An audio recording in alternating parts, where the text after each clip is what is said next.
Yo, what's up, people? It's Mood 616 back with another entry in my top personal 25 hip-hop groups of all time. In at number 16, representing Duck Down, the whole Duck Down family, Black Moon. That's right. Love Black Moon. Big Buckshot fan. This is what started all. This was actually not released on Duck Down Records. I believe this is the only one. This was released on Rec. I think right after this album came out in 94, they started up Duck Down in 95, which is still present day, and they're still releasing tons of great stuff. But End of the Stage, the classic album by Black Moon, Buckshot, 5 Foot, awesome stuff. DJ Evil D, one half of the Beat Miners.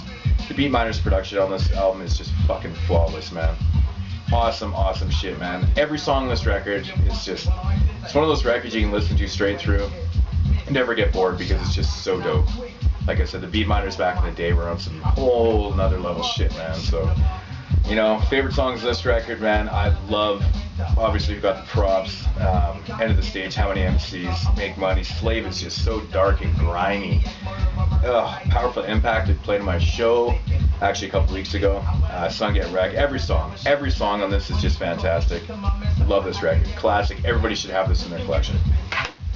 I can't remember if this was released before Warzone. I'm assuming it was, but Digging in the Vaults, still got a sticker. I bought this used a bunch of years ago. This is basically just a bunch of remixes of songs from the End of the Stage record, and this is actually really dope, man. I got it playing on the background right now. This is DJ Evil D remix. You got How Many MCs remix, Act Like You Want to remix, Shit Is Real, Sung Get Wreck, You the Man. There's some freestyle here. There's a couple new tracks in here that'll fuck it up. Murder MCs is new. I think 6 Feet Under, Heads Ain't Ready, I believe, is just the boot camp track. Yeah, this actually says released on Rec too, which is interesting. So this wasn't even a Duck Down release. So, yeah, I definitely highly recommend this. I think this is long out of print though. I believe this is out of print, and it's hard to find, but if you can find this, definitely recommend this. This is a dope remix record. Awesome shit. It's Digging in the Vaults. And then on to the 1999 record, Warzone. I always found that this album was super underrated as a record.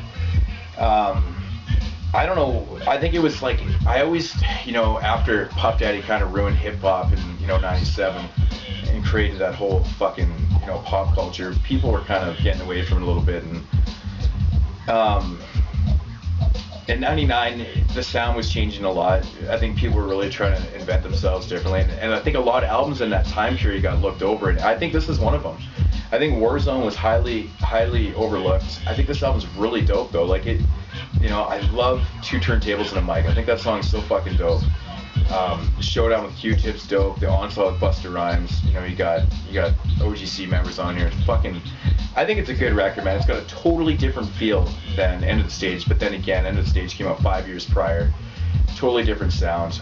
I think the Beat Miner stuff on here was really good, but I recommend this record. It's definitely a sleeper, man. Fucking people have been sleeping on this album for years, in my opinion.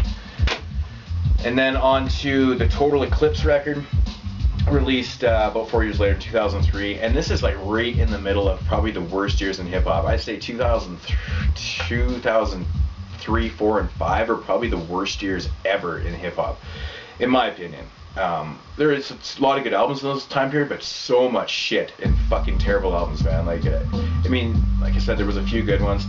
A lot of people don't consider this to be one of them. I really enjoyed this album. I think it's got a really kind of odd feel to it. Like Looking Down the Barrel, I love that fucking track right there. Stoned is the Way. What Would You Do with Sean Price? We Act This Way. The way the shit is with Cocoa Brothers, which is Smith & Wesson. At the time they were still going by the Cocoa Brothers because they going through, I think they changed, not labels, but I can't remember the whole story with that, but they're back to Smith & Wesson, so. But, I recommend this if you're a Black Moon fan, if you like Buckshot, check it out, man. It's Total Eclipse. I think it's pretty cool. Stay Real's fucking dope on here. Confusion's sick. I love the beat in Confusion.